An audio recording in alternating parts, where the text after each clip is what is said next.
Hello everyone, this is Bhumika Patil, Senior Lecturer in IF Department of Praveen Patil College of Diploma Engineering and Technology.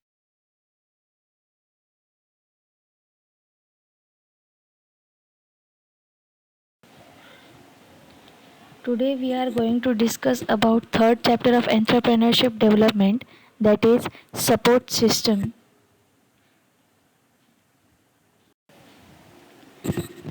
The learning outcomes of this chapter are categorization of MSME and support systems, that are MCED, NIMSME, PMEGP, DI, KVIC.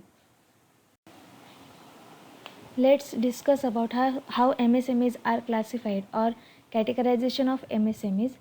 The government has given a new turnover based classification of MSMEs in February 2018. As per this new classification, the MSMEs are categorized in terms of business turnover. This is in place of the previous classification based on investment made in plant and machineries if they are operating in the manufacturing sector, and investment in the equipment of for service sector companies. As per the new classification, the same turnover based criteria have been applied for all types of MSMEs, including those operating in the service sector.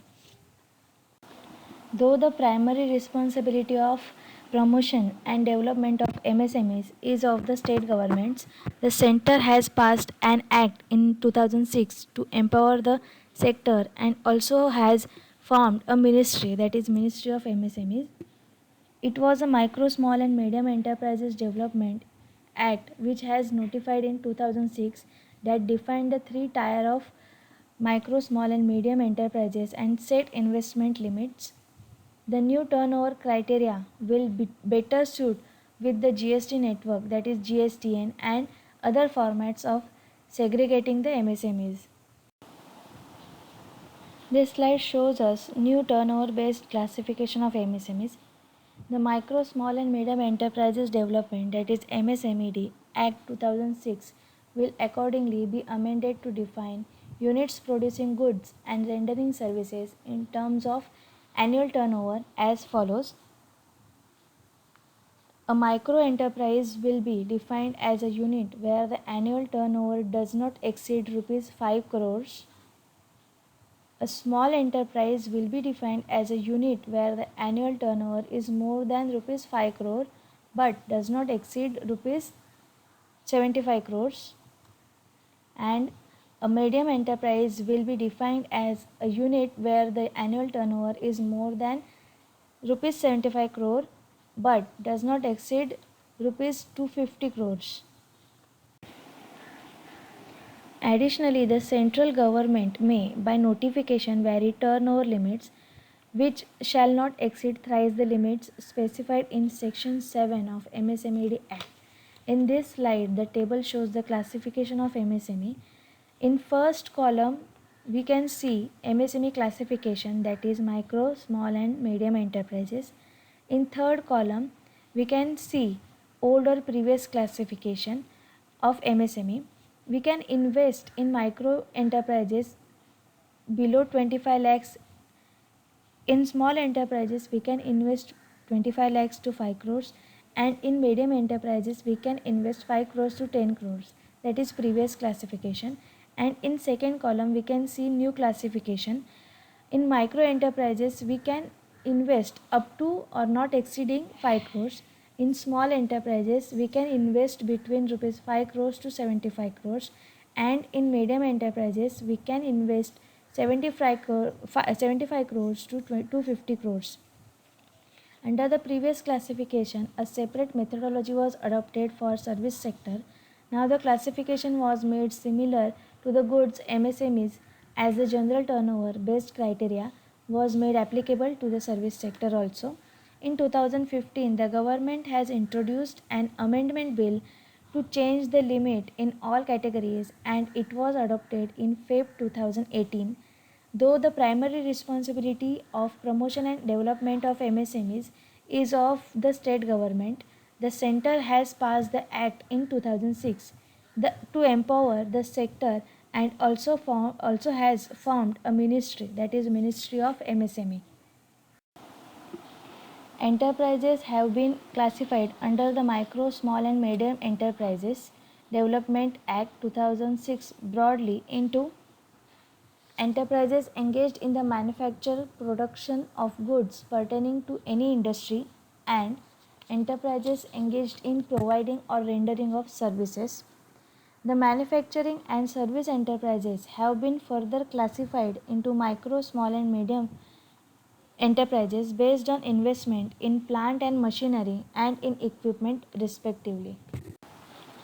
This slide shows us micro, small and medium enterprises in manufacturing and services category.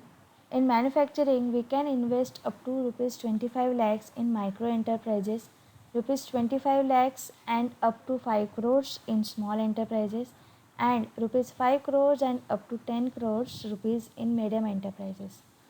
And in service category, we can invest up to 10 lakhs rupees in micro enterprises, 10 lakhs and up to rupees 2 crores in small enterprises, and rupees 2 crores and up to 5 crores in medium enterprises. The Micro, Small and Medium Enterprise Development Act 2006 aims at facilitating the promotion and development and enhancing the competitiveness of micro, small, and medium enterprises and for matters connected therewith and incidental thereto. The Act provides for a statutory consultative mechanism at the national level with wide representation of all sections of stakeholders, particularly three classes of enterprises, that is, micro, small, and medium enterprises, and with a wide range of advisory functions. The Act also contains enabling provisions for notification of schemes or programs for micro, small, and medium enterprises, progressive credit policies and practices, preferences in government procurement to product and services of micro and small enterprises, and mechanisms for mitigating the problems of delayed payments to micro and small enterprises. In this slide, we are going to see support systems which help to develop an entrepreneurship in India. Some of the government organizations who encourages entrepreneurship development, that are Maharashtra Center for Entrepreneurship Development, that is MCD, National Institute for Micro, Small and Medium Enterprises, that is NIMSME, Prime Minister Employment Generation Program, that is PMEGP, Directorate of Industries, that is DI, Khadi Village Industries Commission, that is KVIC. These 5 government organizations we are going to see in detail in 4th chapter. For the development of entrepreneur, a number of specialized agencies have been set up by the state and central governments, which are as follows: Small Industries Service Institutes, Small Industries Development Organizations, National Small Industries Corporation, Small Industries Extension Training Institute, Entrepreneurship Development Institute of India, Institute for Rural Management and Administration, National Institute for Entrepreneurship and Small Business Development, National Alliance of Young Entrepreneurs, and Maharashtra Center for Entrepreneurship Development. Thank you. In the second part of this chapter, we are going to see about role of government in supporting entrepreneurship and break-even point. Thank you.